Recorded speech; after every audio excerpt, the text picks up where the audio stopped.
안녕하세요. 미래를 설계하라 경제 잡학사전 진행의 신예지입니다. 오늘은 전승현 문민지 그리고 신예희 아나운서와 함께합니다. 어서 오세요. 안녕하세요. 안녕하세요. 오늘 국내 증시에서는 조선주와 보험주가 상승을 했고요. 미증시에서는 애플과 소비재 업종이 소폭 하락했습니다. 한편 미국 GDP는 3.8% 오르면서 경기 침체가 다소 불식되는 모습이었는데요. 실업률은 4년 만에 최고치를 기록하는 모습이었습니다. 그럼 자세한 미증시 내용과 흐름 전승현 아나운서가 전해주시겠습니다. 전해주시죠. 네, 미국 증시 마감 시황 전해드리겠습니다. 뉴욕 증시는 연말을 앞두고 기술주 중심의 저가 매수세가 유입되며 상승 마감했습니다. 뚜렷한 호재나 약재가 없는 가운데 연말 산타랠리에 대한 기대가 이어지면서 시장 전반의 위험자산 선호 심리가 확산됐습니다. 현지 시간 22일 뉴욕증권거래소에서 다우존스 산업평균지수는 48,362에 마감했습니다. 대형주 중심의 S&P 500지수는 6,878을 기록했고 기술주 중심의 나스닥 지수도 23,428의 거래에 마쳤습니다. 이로써 뉴욕 증시는 3거래일 연속 상승 흐름을 이어갔는데요. 연말을 앞두고 변동성 지표가 낮은 수준을 유지하면서 투자자들은 그동안 조정을 받았던 기술주를 중심으로 선별적인 매수에 나서는 모습이었습니다. 시장에서는 이러한 흐름을 두고 연말로 갈수록 산타랠리에 대한 기대가 점차 확산되고 있다는 평가가 나오고 있습니다. 이어서 히트맵을 통해 종목별 움직임 살펴보겠습니다. 오늘 시장은 기술주와 경기 민감주를 중심으로 매수세가 유입된 하루였습니다. 먼저 기술주를 보면 엔비디아가 1% 넘게 오르며 AI와 반도체 업종의 중심축 역할을 했고요. 마이크론은 4% 넘게 급등하며 HBM을 포함한 메모리 반도체 강세를 이끌었습니다. AMD를 비롯한 주요 반도체 종목들도 동반 상승하면서 반도체 섹터 전반에 초록색이 확산된 모습입니다. 클라우드와 AI 인프라 관련주 가운데에서는 오라클이 3% 이상 급등하며 눈에 띄는 흐름 보여줬고요. 투자은행의 목표 주가 상향 소식이 투자 심리를 자극했습니다. 빅테크 종목들을 보면 아마존과 알파벳, 메타는 상승 마감한 반면 마이크로소프트는 소폭 약세를 보이며 같은 기술주 안에서도 종목별 온도차가 나타났습니다. 자동차 업종에서는 테슬라가 1%대 상승하며 대형 성장주에 대한 매수세가 이어졌습니다. 반면 방어적 성격의 종목들은 상대적으로 제한적인 흐름을 보였고요. 필수 소비재 일부 종목은 보합권 또는 약세를 나타내며 오늘 장이 위험자산 선호 성격이 강했음을 보여줬습니다. 에너지와 금융, 산업재 업종은 히트맵 전반에서 고르게 상승하며 연말 수급 기대와 경기 낙관론이 반영된 모습입니다. 다만 해상 풍력 관련 일부 종목들은 정책 불확실성 영향으로 약세를 보이며 업종 내에서도 희비가 엇갈렸습니다. 종합해보면 오늘 뉴욕 증시는 AI와 반도체를 중심으로 한 기술주 강세 속에 연말을 앞둔 매수 심리가 히트맵 전반에 반영된 하루였습니다. 다음으로 글로벌 이슈 보겠습니다. 미국 법무부가 공개한 제프리 앱스타인 관련 문건 가운데 최소 16개 파일이 별다른 설명 없이 홈페이지에서 사라져 논란이 커지고 있습니다. 이 문건들은 공개된 지 하루도 채 되지 않아 접근이 불가능해졌으며 삭제 사실에 대한 공지나 해명은 이뤄지지 않았습니다. 사라진 자료에는 앱스타인의 자택 내부를 촬영한 사진들과 함께 트럼프 대통령과 앱스타인, 그리고 멜라니아 트럼프 여사와 길레인 맥스웰이 함께 등장한 사진도 포함되어 있던 것으로 전해졌습니다. 미 법무부는 왜 해당 파일들이 삭제됐는지 또 의도적인 조치였는지에 대해 공식 입장을 내놓지 않고 있습니다.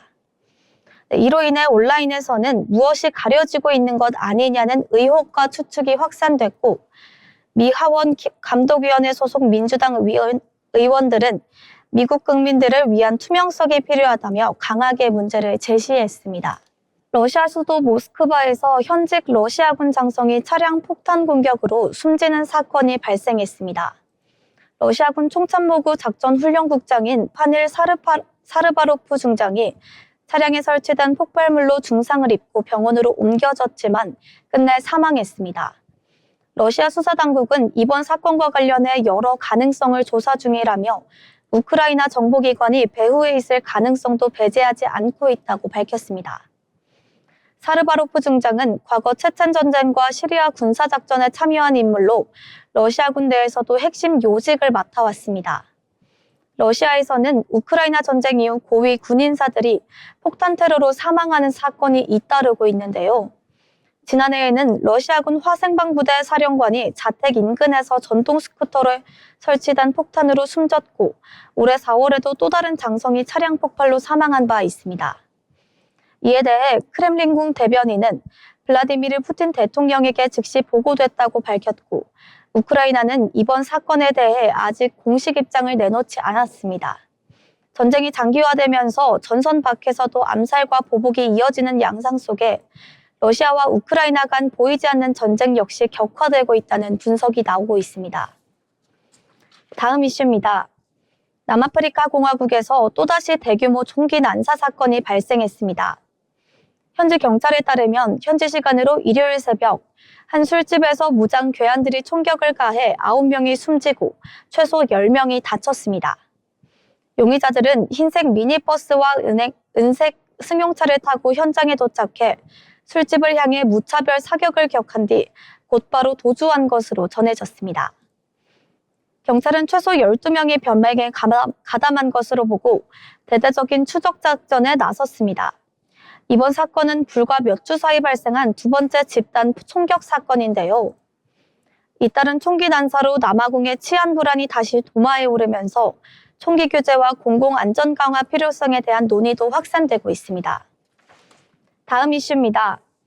호주 시드니에서 발생한 본다이지 비치 총기 테러 1주기를 맞아 수천 명의 시민이 희생자를 추모했습니다. 현지 시간 일요일 시드니의 본다이 비치에는 10,000명이 넘는 인파가 모였고 앤서니 앨버니지 총리도 참석했습니다. 호주 정부는 이날을 국가 추모의 날로 지정하고 희생자들의 사진을 해변에 투사하며 묵념의 시간을 가졌습니다. 앞서 지난 12월 14일 본다이 비치에서 열린 유데코 하누카 축제를 겨냥한 총격으로 15명이 숨지고 40여 명이 다쳤습니다. 희생자 가운데에서는 홀로코스터 생존자와 10살 어린이, 그리고 랍비도 포함돼 충격을 더했습니다. 사건 이후 호주 정부는 총기 규제 강화와 증오 발언에 대한 강경 대응 방침을 밝혔습니다. 반면 이스라엘 총리는 호주의 팔레스타인 국가 인정 논의가 반유대주의 확산과 맞물려 있다고 비판하면서 외교적 긴장도 함께 고조되고 있습니다.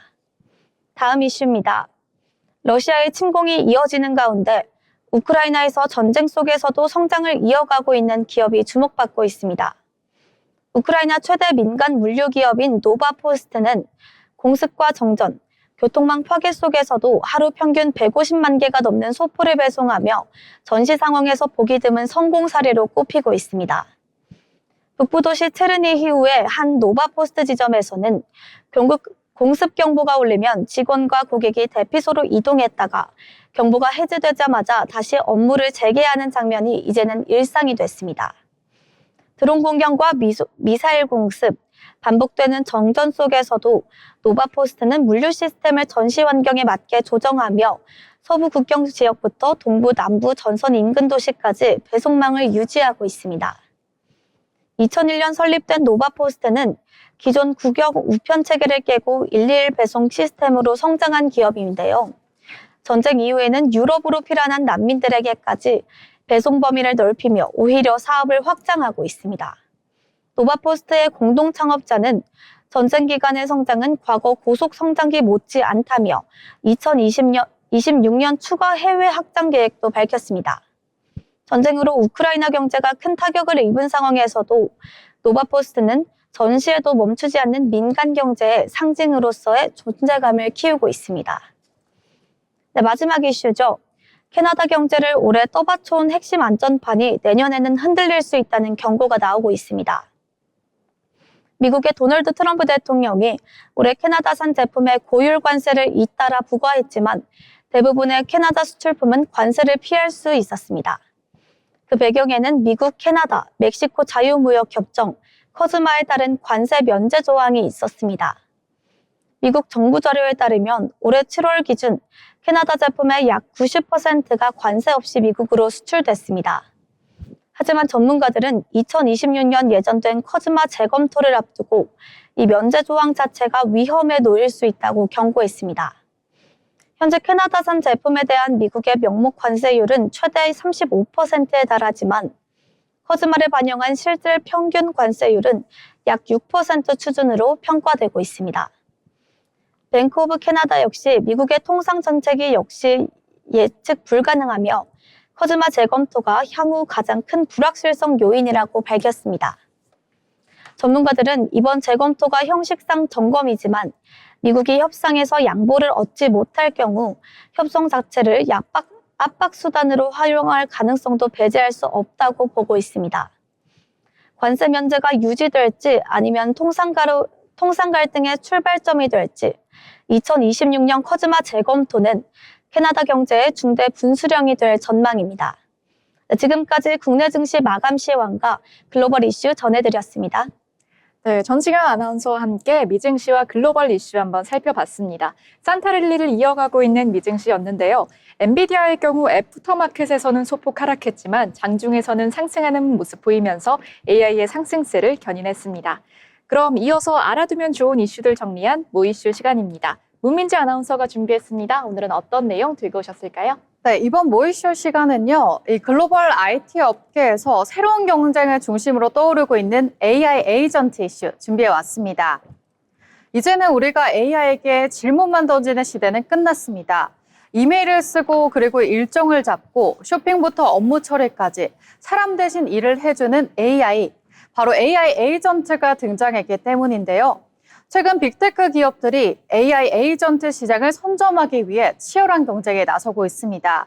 과연 AI 에이전트는 무엇이고 그리고 지금 왜 이 기술이 주목받고 있는지 살펴보도록 하겠습니다.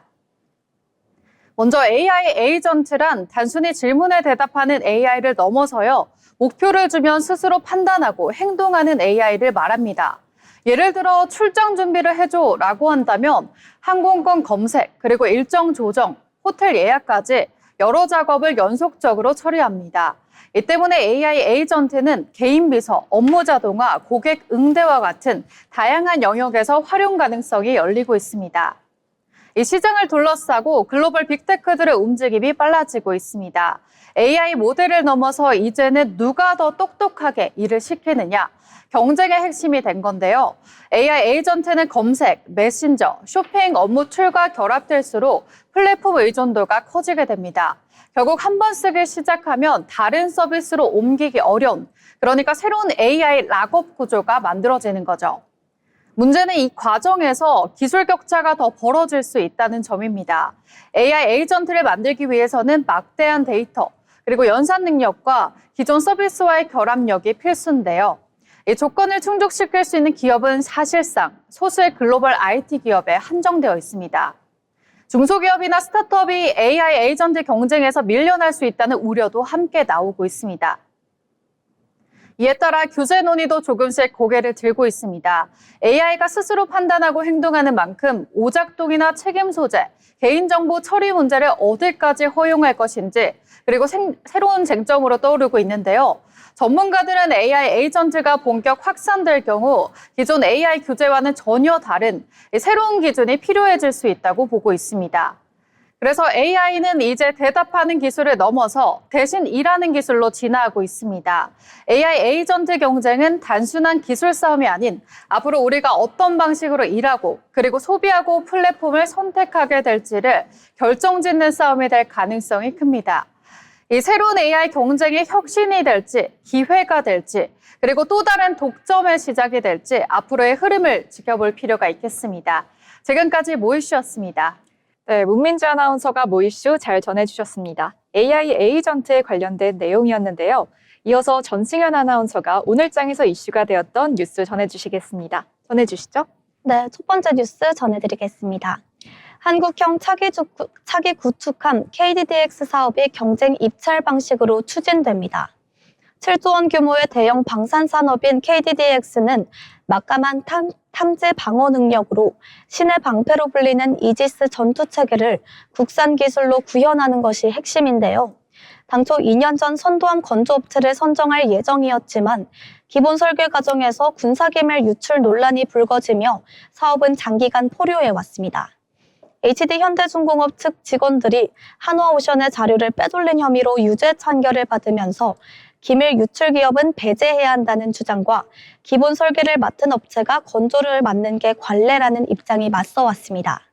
이런 가운데 방위사업추진위원회는 오늘 한화오션과 HD현대중공업이 경쟁 입찰을 통해 수주를 다투는 방식으로 사업을 추진하기로 최종 결정했습니다. 다만 이미 2년이 진행된 데다가 경쟁 입찰 절차에만 추가로 1년가량이 필요해 사업 속도 저하에 대한 우려는 남아 있습니다. 특히 HD현대중공업에 적용된 보안 감점이 내년까지 유지될 경우 수주 결과를 둘러싼 법적 분쟁 가능성도 제기되고 있습니다. 방위사업청은 내년 말까지 계약을 체결하고 2032년까지 선도함을 해군에 인도하겠다며 전력화에는 차질이 없도록 관리하겠다고 밝혔습니다. 다음 뉴스입니다. 통일교 관련 정치권 지원 의혹이 다시 한번 불거졌습니다. 국회의원 지원을 목적으로 한 것으로 알려진 통일교 산하조직 세계평안국회의원연합 IAPP의 의장직을 둘러싼 논란입니다. 임종성 전 더불어민주당 의원은 앞서 자신이 IAPP 의장인지 몰랐다고 해명했지만 취재 결과 임 전 의원이 공동의장 자격으로 행사에 참석한 영상이 확인됐습니다. 2020년 통일교 산하단체가 주최한 온라인 국제행사에서 사회자는 임 전 의원을 한국 IAPP 공동의장으로 공식 소개했고 임 전 의원은 별다른 부인 없이 행사에 참여하며 발표까지 진행했습니다. 이 행사는 임 전 의원이 통일교 측으로부터 금품을 전달받았다는 의혹이 제기된 2020년 총선 직후 열렸습니다.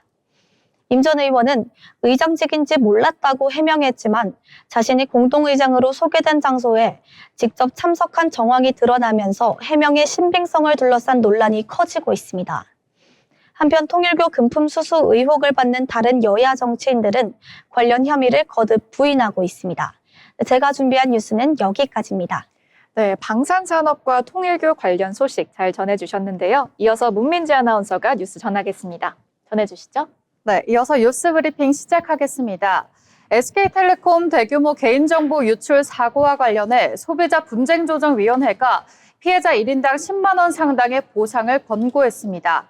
이번 조정안은 통신요금 할인과 포인트 지급 방식으로 지난해 해킹 사고로 가입자 식별번호 등 개인정보가 유출된 점을 근거로 제시됐습니다. 위원회는 통신사의 관리 책임을 인정하면서도 금전적 손해 인증이 쉽지 않은 점을 고려해 일정 수준의 위자료 보상이 필요하다고 판단하고 있습니다. SK텔레콤은 조정안 수용 여부를 검토 중이며 수용할 경우 참여하지 않은 피해자에게도 동일한 보상이 적용될 전망입니다. 이어서 다음 뉴스 살펴보도록 하겠습니다. 실손 보험 적용이 불가능한 비만 치료제에 대해 보험금을 거짓 청구하는 사례가 적발되면서 경찰이 특별 단속에 나섰습니다.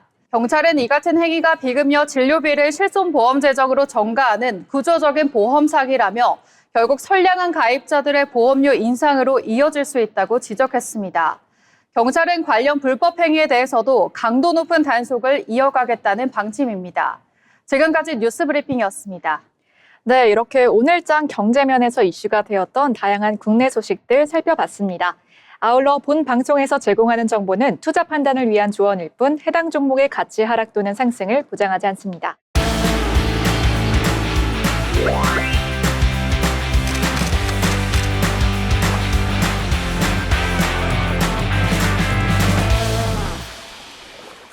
안녕하세요. 축제와 맛집 소식을 전해드리는 어디 갈까 시간입니다.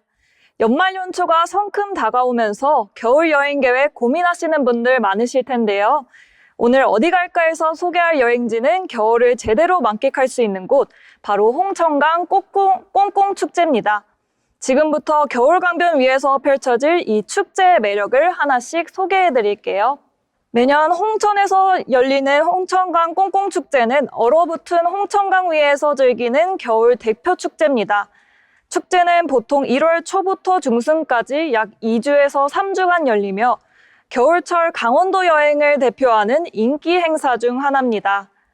2026년에 제14회를 맞을 이 축제는 1월 9일부터 1월 25일까지 총 17일간 펼쳐질 예정입니다. 축제는 매일 오전 9시부터 오후 5시 30분까지 운영되며 장소는 홍천강변 일원입니다. 겨울 강바람과 함께하는 풍경이 특히 아름다워 낮뿐만 아니라 해질 무렵부터 오후까지 여유 있게 둘러보기 좋은 여행지입니다. 이 축제의 가장 큰 매력은 바로 얼음 위에서 즐기는 다양한 체험 프로그램인데요. 특히 꽁꽁한 홍천강 위에서 낚시도 즐기고 잡은 송어를 현장에서 바로 즐길 수 있는 낚시터 체험이 인기입니다. 맨손 인삼 송어 잡기도 특별한 체험으로 꼽히는데요. 지역 특산물인 홍천 인삼을 먹여 키운 송어로 일반 송어보다 식감과 맛이 뛰어나 매년 축제 참가자들에게 특별한 체험으로 꼽히고 있습니다. 이외에도 눈썰매 등 다양한 프로그램이 있어 어린이부터 어른까지 즐겁게 참여할 수 있습니다. 홍천강 꽁꽁축제의 체험 프로그램은 프로그램별로 요금이 다르게 측정되는데요. 예를 들어 얼음 낚시는 초등학생 이상 15,000원, 1시간 동안 즐기는 맨손 인삼 송어 잡기 체험은 2만 원 정도이며 미취학 아동은 일부 프로그램에서 무료로 즐길 수도 있습니다. 단체 할인이나 우대 요금이 적용될 수도 있으니 현장에서 안내표를 참고하시면 좋을 것 같습니다. 홍천강 꽁꽁축제 곳곳에는 겨울 풍경을 배경으로 사진을 남기기 좋은 포토존이 많습니다. 강 위에 설치된 낚시터, 얼음 위에서 체험하는 사람들의 모습, 하얀 설원과 강을 배경으로 인생샷 한번 남겨보시는 건 어떨까요? 연인끼리, 친구끼리, 가족끼리 겨울 추억을 사진으로 남기기에 딱 좋은 공간입니다. 야외 체험을 즐기다 보면 자연스럽게 따뜻한 먹거리가 생각나기 마련인데요. 축제장 주변에는 따뜻한 어묵, 순대, 국물 음식 등 겨울철 간식들이 준비되어 있어 잠시 몸을 녹이며 쉬기 좋습니다. 오늘은 겨울에 가기 좋은 강원도 여행지 홍천강 꽁꽁축제를 소개해드렸습니다. 겨울 강 위에서 즐기는 얼음 낚시, 맨손 송어 잡기, 다양한 체험 프로그램과 함께 사진 찍기 좋은 포토존, 그리고 따뜻한 먹거리까지 짧은 당일치기 여행으로도 충분히 만족스러운 겨울 나들이 장소일 겁니다. 이번 겨울 여행지 고민 중이시라면 찬바람 맞으며 겨울 감성 제대로 느낄 수 있는 홍천강 꽁꽁축제 한 번쯤 다녀와 보시는 건 어떨까요? 지금까지 어디 갈까였습니다.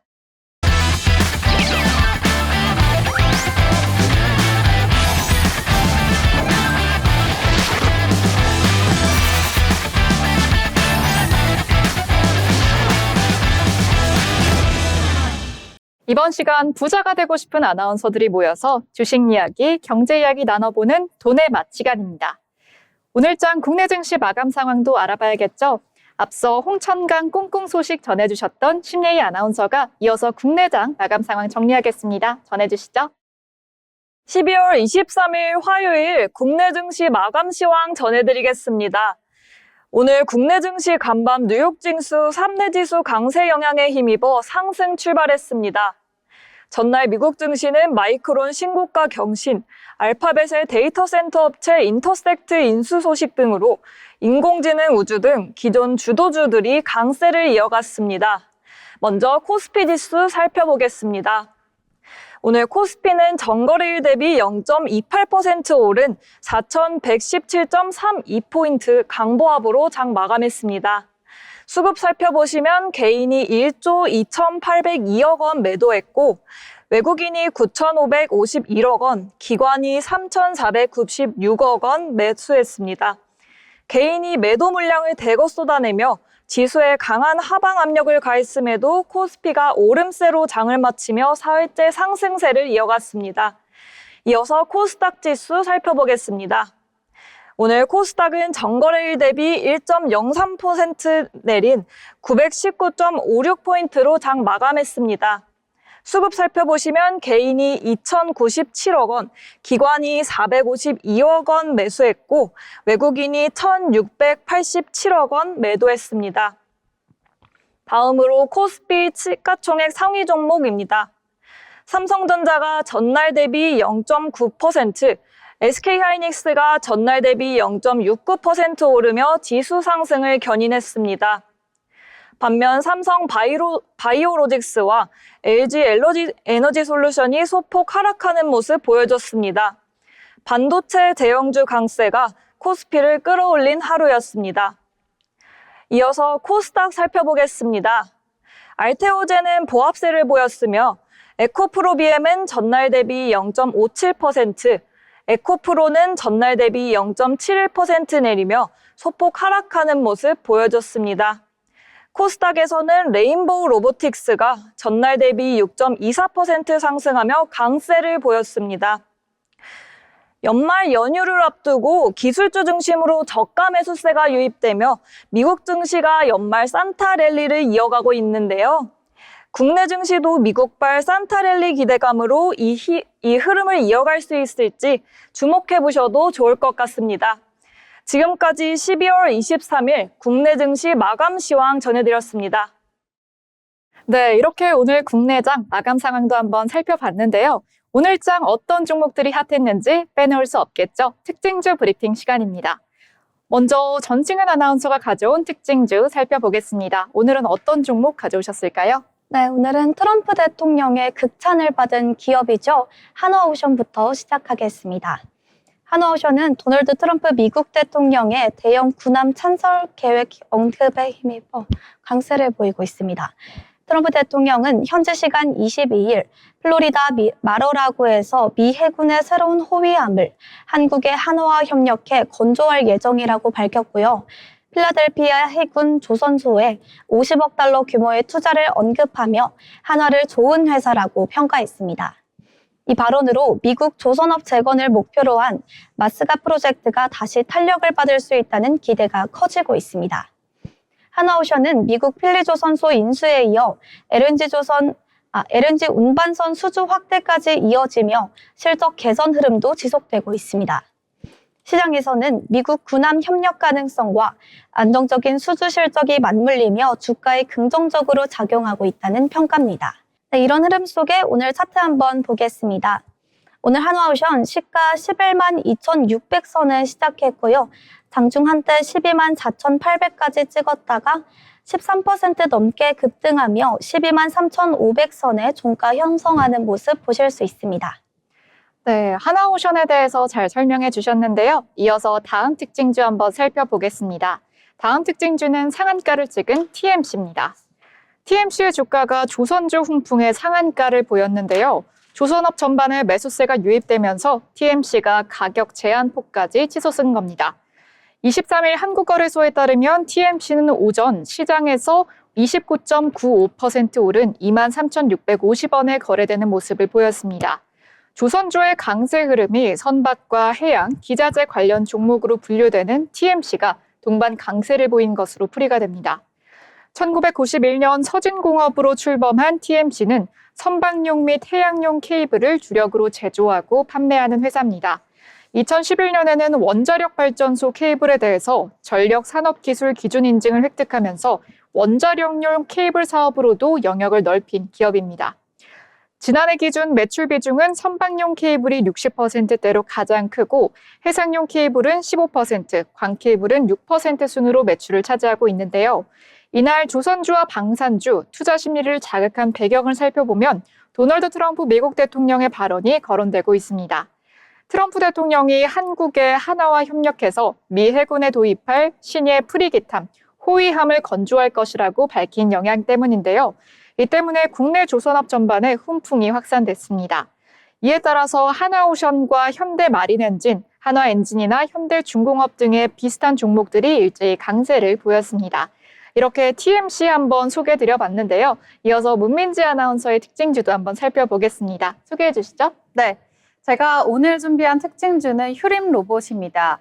휴림 로봇이 자율주행 기술을 적용한 전동 휠체어의 의료 현장 사용성 평가를 공식 완료했다라는 소식이 전해지면서 강세 흐름을 보였는데요. 정부 국책과제를 통해 개발된 해당 제품이 상급 종합병원에서 실제 환자를 대상으로 해서 시험 평가를 마치며 연구개발 단계를 넘어서 의료 로봇 상용화 가능성까지 입증했다라는 평가가 나와주고 있습니다. 이와 함께 로봇 산업 전반에 대한 투자 심리도 점진적으로 회복되면서 관련 종목 전반으로 매수세가 유입된 가운데 휴림 로봇 역시 수급이 집중되며 마감을 했습니다. 휴림 로봇은 최근에 이 거래량을 동반하면서 단기 주가 흐름이 살아나고 있는 모습인데요. 시장 내 관심이 로봇주 계속해서 확대 흐름이 이어지고 있습니다. 휴림 로봇이 로봇 자동화 시스템과 자율주행 기술을 갖고 있는 기업인데요.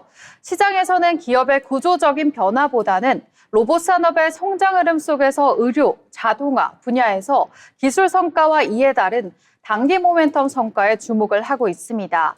특히 제조업 자동화 수요 확대와 함께 로봇 산업이 중장기 성장으로 다시 한번 부각되면서 로봇 테마 전반으로 순환 매수의 흐름이 나타나고 있고 휴림 로봇 역시 수급이 유입되며 재조명되고 있는 모습입니다. 이와 함께 로봇 산업에 대한 정책 지원 기대감과 함께 투자 심리 회복이 맞물리면서 종목 전반으로 매수세가 확대되고 있습니다. 증권가에서는요, 휴림 로봇이 단기 실적보다는 로봇 산업 성장에 대한 기대감이 반영되고 있는 종목이다라고 하면서 향후 기술 성과나 추가 모멘텀 여부에 따라서 변동성이 확대될 수 있겠다라고 평가가 나와주고 있습니다. 다만 현재 상승 흐름은 뚜렷한 실적 개선보다는 테마성 기대감과 함께 움직인다라는 점에 있어서 투자자들의 주의도 함께 언급이 되고 있습니다. 그러면 휴림 로봇 차트 추이 함께 보도록 하겠습니다. 휴림 로봇 차트 추이 보시면 2024년대 1,000원대부터 시작해서 현재 어떻게 됐습니까? 7,800원대까지 고점을 경신하면서 저점 대비 7배 상승 랠리가 나와줬습니다. 하지만 다른 로봇 섹터에 비해서는 강한 돌파라고 보기는 어렵겠습니다. 이슈와 수급이 맞물리고 있어서 추가 상승 랠리도 기대해 볼 수 있겠습니다. 금일 휴림 로봇 같은 경우에는 시가 5,970원에서 시작해서 고가 15.46% 급등 랠리가 나와주면서 종가는 7.04% 상승한 6,230원에 마감을 했습니다. 네, 문민지 아나운서가 휴림 로봇 관련해 잘 전달해 주셨는데요. 최근 특징주에서 많이 보였던 종목 같습니다. 레인보우 로보틱스 같은 피지컬 AI 종목부터 휴림 로봇까지 이번엔 특히 실생활에 꼭 필요한 전동 휠체어 관련해서 발전하고 있다는 소식인데요. 이어서 다음 특징주로 보겠습니다. 다음 특징주는 미래에셋 우주입니다. 미래에셋이 스페이스 X 투자 수혜 전망에 급등했다라는 소식인데요. 미래에셋 증권 우선주가 크게 오른 이유에 따르면 미래에셋주는 유통 물량이 적은 우선주로 집중됐다는 해석이 나오고 있습니다. 한국거래소에 따르면 오전에 미래에셋 우주 같은 경우에 29.98% 오른 15,260원에 달하는 등 러브콜을 받는 모습을 보였습니다. 보통주인 미래에셋 증권 주가는 3.26% 오르는 데 그쳐서 상대적으로 인기가 저조했습니다. 하나증권 연구원에 따르면 미래에셋 그룹의 스페이스 X 투자권이 부각이 되면서 미래에셋 벤처 투자 주가가 지난 5일간 약 114% 상승한 점을 짚었는데요. 이미 오를 만큼 오를 뜻으로도 볼 수가 있지만 아울러 실제 투자 규모와 규모를 감안할 때 스페이스 X 투자에 따른 실질적인 투자 수혜는 미래에셋 벤처가 아닌 미래에셋 증권에 집중될 수 있다는 증권가의 전망이었습니다. 일단 우선주부터 상승 잭팟이 터졌는데 이에 따라 미래에셋 증권 본 종목의 추가 상승 랠리 동참 여부도 지켜볼 필요가 있겠습니다. 이렇게 미래에셋 관련해서 소개해드렸는데요. 이어서 다음으로 전승현 아나운서가 마지막 특징주 설명해 주시겠습니다. 어떤 특징주 가져오셨을까요? 네, 마지막으로 이노스페이스 특징주 가져왔습니다.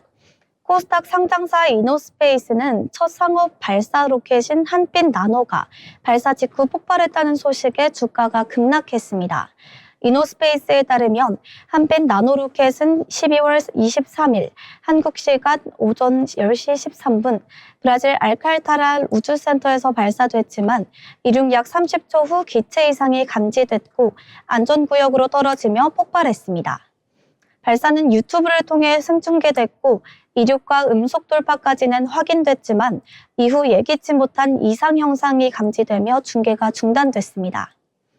회사 측은 로켓이 안전이 확보된 구역 내 지면과 충돌해 인명피해나 추가 피해는 없었으며 현재 임무 종료 원인을 확인 중이라고 밝혔습니다. 비행 중 확보한 데이터 분석 결과는 추후 공개할 예정이고요.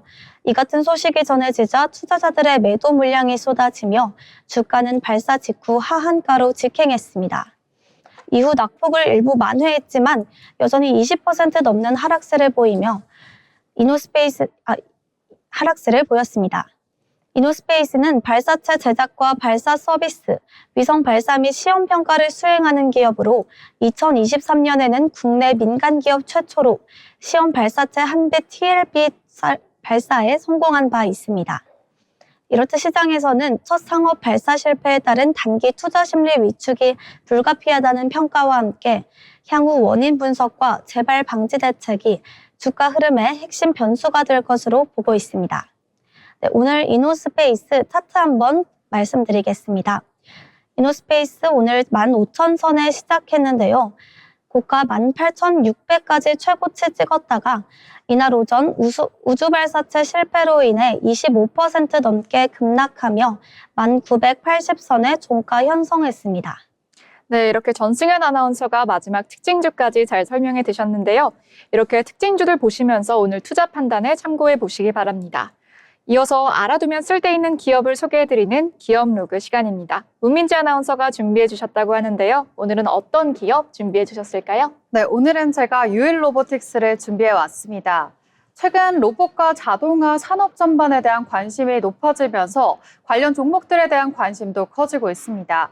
그래서 오늘은 산업용 로봇 자동화 분야의 강자죠. 유일 로보틱스를 소개해드립니다. 글로벌 제조업 현장에서 인건비 상승과 생산 효율 개선 필요성이 커지면서 자동화 설비와 산업용 로봇 수요가 빠르게 확대되고 있는데요. 이 같은 흐름 속에서 스마트 팩토리와 공정 자동화 소외 기업으로 유일 로보틱스가 시장의 주목을 받고 있습니다. 유일 로보틱스는 산업용 로봇 시스템과 자동화 설비를 전문으로 하고 있는 기업이죠. 제조 공정 전반의 효율을 높이는 솔루션을 제공하고 있습니다. 유일 로보틱스는요, 자동차 2차 전지, 디스플레이와 같은 다양한 제조 산업에 로봇과 자동화 시스템을 공급하고 있는데요. 특히 공정 설계부터 로봇 시스템 구축, 유지 보수까지 턴키 방식의 자동화 솔루션을 제공하며 고객 맞춤형 대응 역량을 갖추고 있습니다. 이 같은 사업 구조를 바탕으로 국내 주요 제조기업들과 거래를 확대해 왔습니다.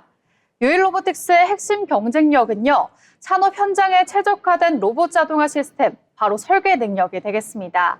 단순 로봇 판매를 넘어서 생산 공정을 전체를 고려한 이 자동화 솔루션을 제공하면서 고객사의 생산성 향상과 비용 절감에 기여를 하고 있습니다. 이로 인해서 스마트 팩토리 구축 수요가 늘어날수록 동반 성장 가능성이 높은 구조를 가지고 있습니다.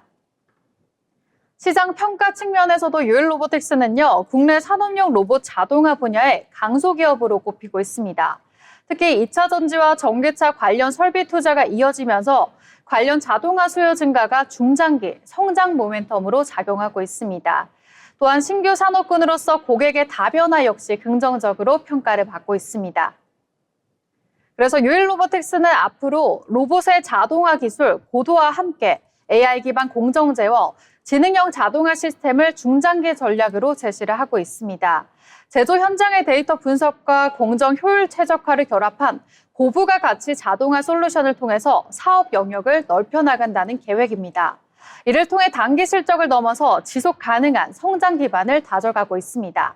네, 지금까지 유일 로보틱스에 대해 함께 살펴봤습니다. 제조업 자동화와 스마트 팩토리 확산이라는 구조적인 흐름 속에서 유일 로보틱스는 산업의 구조적인 이 분야의 핵심 기업으로 자리를 잡아가고 있습니다. 앞으로 글로벌 제조 환경 변화 속에서 유일 로보틱스가 어떤 성장 스토리를 만들어 나갈지 계속해서 지켜볼 필요가 있겠습니다. 네, 이렇게 문민지 아나운서가 유일 로보틱스 관련해서 잘 설명을 해주셨는데요. 최근 레인보우 로보틱스를 비롯해 피지컬 AI가 부상하고 있는 반면 한편 이렇게 전동 휠체어에 도움이 되는 의료용 AI와 로봇도 발전하고 있다는 소식이었습니다. 한편 미국 관련해서 지표 일정을 설명드리면 23일에는 ADP 주간 민간 고용이 증감치가 발표되고 3분기 경제 성장률 속보치도 나오죠. 24일에는 주간 신규 실업수당 청구 건수가 나오기 때문에 주목해 보시면 좋겠습니다. 한편 미국 정부가 자국 바이오 산업 보호를 위한 생물 보안 정책을 본격화하게 되면서 글로벌 바이오 산업 지형에도 변화가 감지되고 있습니다. 바이오 산업이 한국의 강자인 만큼 관련 내용 더 팔로우업 해보시면 좋을 것 같습니다. 이어서 오늘의 마지막 코너죠. 증권사에서 발간한 최근 리포트를 전해드리는 투자 리포트 시간입니다. 전승현 아나운서가 준비해 주셨는데요. 전해주시죠. 네, 오늘 투자 리포트는 유가 이야기로 준비해 왔습니다. 최근 유가는 급등이나 급락보다는 비교적 높은 수준에서 등락을 반복하고 있는데요. 그래서 투자자들 사이에서는 유가 이야기가 나올 때마다 이런 생각 드시는 분들 많을 겁니다. 이제는 유가 다 반영된 거 아니야? 그런데 최근 증권사와 글로벌 기관 리포트들을 보면 지금 유가를 바라보는 시선은 과거와 조금 달라졌다는 점이 눈에 띕니다. 지금 시장은 유가가 얼마나 더 오를지를 묻기보다는 이 가격대가 얼마나 유지될 수 있느냐를 더 중요하게 보고 있습니다. 네, 과거 유가는 경기 회복과 수요 증가, 가격 상승이라는 비교적 단순한 흐름을 보였습니다. 하지만 최근 리포트들은 이 공식이 그대로 반복되기보다는 공급 요인의 영향력이 더 커진 시장으로 유가 구조가 변하고 있다고 분석합니다. 대표적인 요인이 산유국들의 생산 조절 기조입니다. 오펙 플러스를 중심으로 한 주요 산유국들은 가격 하락 국면에서 공급을 조절하며 시장 안정에 나서는 모습을 반복적으로 보여주고 있습니다. 이 때문에 유가는 완전히 자유롭게 움직이기보다는 일정 수준 아래로 내려가는 데 제약이 있는 구조로 해석되고 있습니다. 수요 측면에서도 리포트들의 공통된 평가는 비교적 명확한데요. 석유 수요가 과거처럼 빠르게 늘고 있다고 보기는 어렵지만 급격하게 줄어들고 있다고 보기도 어렵다는 분석 또한 많습니다. 항공, 해운, 석유화학, 그리고 신흥국을 중심으로 한 에너지 소비는 여전히 유지되고 있는 상황입니다.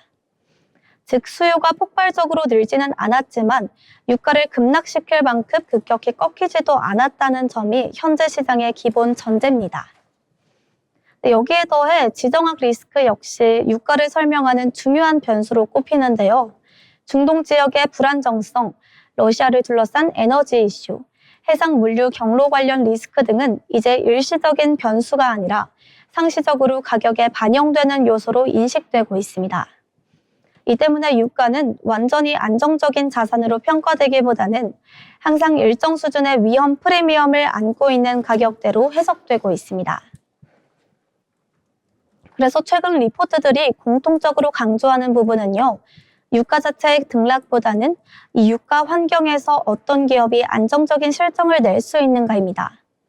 원가를 가격에 전가할 수 있는 구조인지, 유가 변동에 대한 민감도는 얼마나 되는지, 현금 흐름이 안정적인지 이런 요소들이 과거보다 더 중요해졌다는 평가입니다. 네, 그럼 지금 유가를 어떻게 해석해야 하냐면요.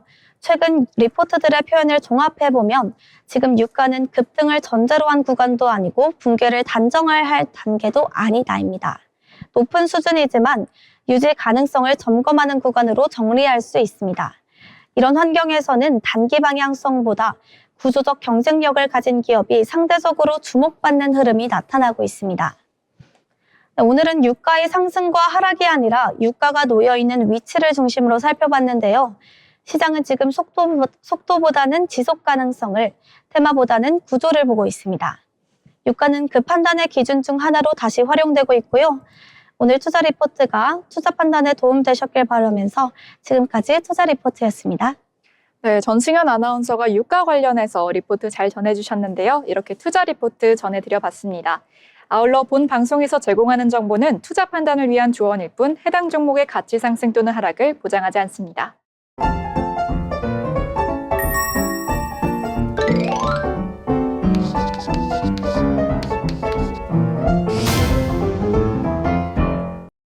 네, 이어서 오늘 장을 한 줄로 정리해보는 한 줄평 시간입니다. 한 줄평에 앞서서 오늘 한번 정리를 해보려고 하는데요. 국내 증시에서 코스피는 소폭 오르고 코스닥은 내린 하루였습니다. 업종별로는 조선주와 보험주에 몰리는 하루였는데요. 코스피에서는 하나증권과 갤러리아 미래에셋 등이, 코스닥에서는 대주산업 휴림로봇 그리고 원익홀딩스 등이 상승세 챙겨간 날이었습니다. 원달러는 1,481.2원을 찍으면서 고환율 기조를 유지했는데요. 중소기업들에게도 부담이 될 것으로 보입니다. 한편 미증시에서는 엔비디아 칩 H200을 내년 2월 중순부터 중국에 출하하는 것을 목표로 준비를 하고 있다고 합니다. 이 소식에 주가가 1.44% 올랐는데요. 올해 증시를 주도했던 AI 및 반도체 테마주가 한동안 조정을 받았던 만큼 연말로 접어들면서 저가 매수세가 집중되는 모습을 보였습니다. 다만 S&P 지수가 3년 연속 20% 상승률을 기록할 것으로 예상되는 만큼 내년에는 어느 정도 변동성을 대비해야 된다는 경고 이어지고 있습니다. 업종별로는 필수 소비재를 제외한 모든 업종이 강세였는데요. 산업과 금융, 에너지, 소재는 1% 이상 올랐습니다. 워너브라이더스 디스커버리의 인수를 놓고 넷플릭스와 경쟁 중인 파라마운트 스카이댄스는 4.29% 뛰었습니다. 한편 쿠팡, 미국에서 집단 소송이 제기됐다는 소식에 3.36% 하락했습니다. 쿠팡은 지난 9월의 전고점 34.08에서 23.2달러까지 무너지는 모습을 보였습니다. 그럼 이어서 한 줄 평으로 마무리를 해보려고 합니다. 먼저 전승현 아나운서부터 오늘 장 어떻게 보셨을까요? 네, 저는 우선 크리스마스를 이틀 앞둔 지금 산타에게 마법을 부려줄지 물어보고 싶은데요. 네, 현재 코스피는 사흘째 웃고 있고 코스닥은 숨 고르고 있잖아요. 아직은 산타랠리로 단정하기보다는 가능성을 시험하는 구간으로 보이는데요. 산타랠리 기간이 다가오는 12월 26일부터 31일, 그리고 1월 2일부터 5일까지잖아요. 크리스마스에 산타가 선물을 줄지 저는 기대를 걸어보도록 하겠습니다. 네, 산타랠리 관련해서 어떤 일정인지도 설명을 잘 해주신 것 같습니다. 이어서 문민지 아나운서의 한 줄 평 들어보려고 하는데요. 오늘 시장 어떻게 보셨을까요? 네, 오늘 시장 같은 경우에 이제 국내 증시가 체력장을 이어가고 있는 게 아닌가라는 생각이 들었습니다. 코스피 시장 같은 경우에는 대형주 중심으로 잘 버텨주면서 상승세를 보이며 마감을 했지만 코스닥 시장 같은 경우에는 차익 매물이 나와줬던 장세였습니다. 아무래도 최근 들어서 강세를 보였던 2차 전지 그리고 제약바이오 쪽으로 차익 매물이 나와준 건데요. 이제 연말을 앞두고 있고 2026년이 얼마 남지 않았습니다. 그 체력장 끝에는 과연 코스닥이 반등이 나와줄지 너무나도 기대가 되고 있습니다. 네, 체력장 아주 좋게 지금 마무리를 해주셨는데요. 코스닥이 왜 내렸는지에 대해서도 꼼꼼히 설명해 주신 것 같습니다. 이어서 제가 한번 한 줄 평 해보려 하는데요. 미국은 AI 썰매 타고 전력 질주, 한국은 4,100선 안착하며 산타 배송 대기 중으로 한 줄 평 마무리해 보겠습니다. 이렇게 오늘 방송 정리할 시간입니다. 주식 투자 전략, 저희 경제잡학사장과 함께 하시면 좋겠습니다. 오늘 저희가 준비한 방송은 여기까지입니다. 시청해주신 여러분 고맙습니다.